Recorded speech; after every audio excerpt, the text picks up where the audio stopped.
As training camp continues to roll along for the Minnesota Vikings, you're starting to see a little bit of separation from the cream and the I don't know, not cream, right? You're going to have the haves and have-nots. So let's talk about the have-nots today. Here are the top 5 training camp disappointments so far for the Minnesota Vikings. So right at the top, numero uno, Tajae Sharpe, right? So the Vikings were a little bit muted in free agency this year, but Tajae coming in from Tennessee was one of the premier free agent signings. A 1-year minimal deal, has a career 92 catches, 1,167 yards receiving, as well as 8 touchdowns. And in Tennessee, he was fine as a rookie. Actually looked pretty damn good as a rookie, especially against the Vikings week 1. But then, started getting pushed out, had some injuries, as well as they drafted Corey Davis.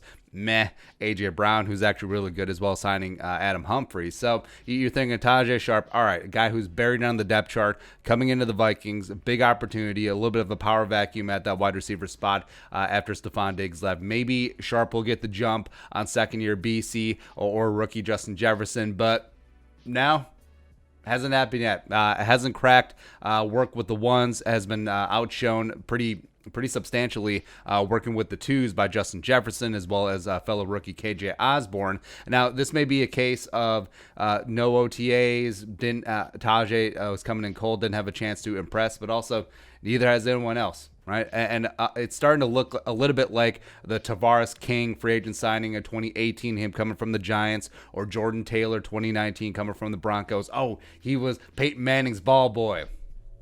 Just great. But as of right now, I think Tajae may be a dog to even make the 53-man roster going forward, since there's so many young guys stepping up.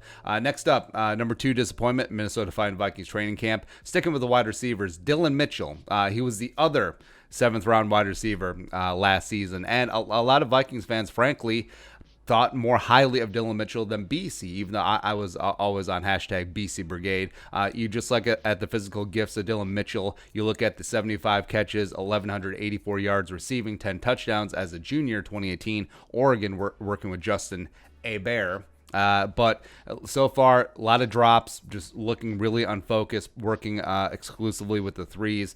And he's obviously been lapped by fellow second-year players, BC Johnson, who's the de facto wide receiver 2 of the Vikings, as well as Alexander Hollins, who's been working and looking pretty damn impressive as well. So Dillon Mitchell, even though he was on the practice squad last year, I don't know if he's going to be there this year. I think the Vikings may be a little bit more intrigued by guys like Hollins, guys like Courtney Davis, the UDFA from Texas A&M, even though he's been dealing with some injuries as well. Hell, maybe even Dan Chisena, the UDFA from Penn State.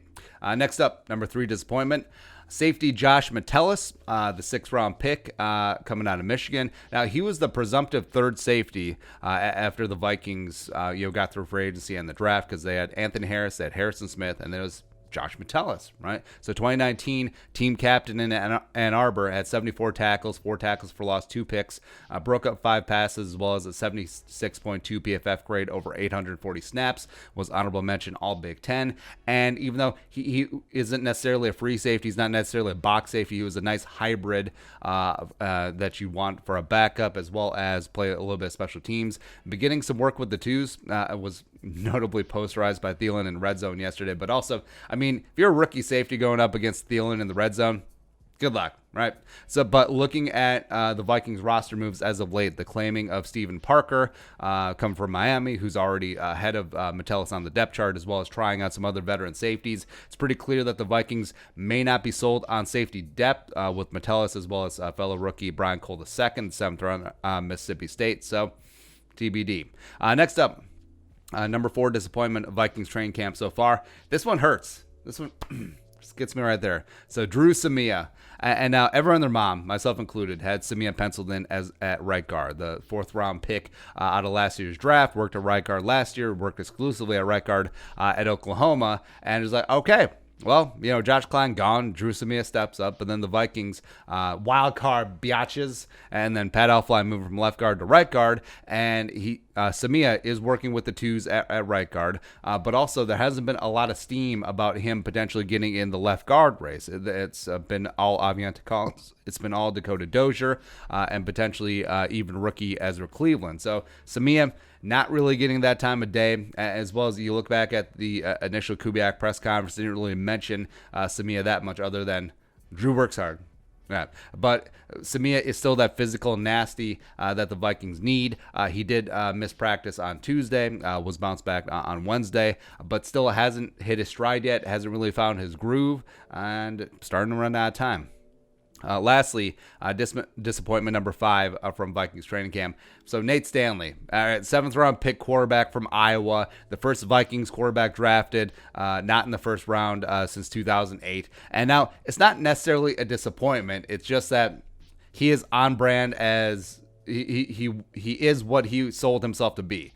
Big arm for days, really impressive, probably the strongest arm of all 4 of the Vikings quarterbacks, actually pretty easily. And then also questionable accuracy on some routine throws. And we've seen that. There's been a couple of wow throws from Stanley. There's been a couple of, how do you miss that guy type throws. So it's exactly what he was at Iowa. And can you coach a guy to be accurate? I don't know. Plus, the whole statuesque thing is as sold as well. You know, the Kubiak offense is predicated on the quarterback having some semblance of mobility. Doesn't necessarily have that. Like, Nate Stanley is basically Josh Allen if Josh Allen had cement shoes. That's about it. So I don't even know if you can really count it as a disappointment. It is what it is. You know, one of those spots. So that's it. That is the top 5 Vikings training camp disappointments so far. Do you agree, disagree? Let us know in the comment section. Who'd you add? Who'd you take off? Let us know down below. Subscribe for daily Vikings takes. Want to support that work? Pull us up in the Venmo. But until next time, Skull, production value.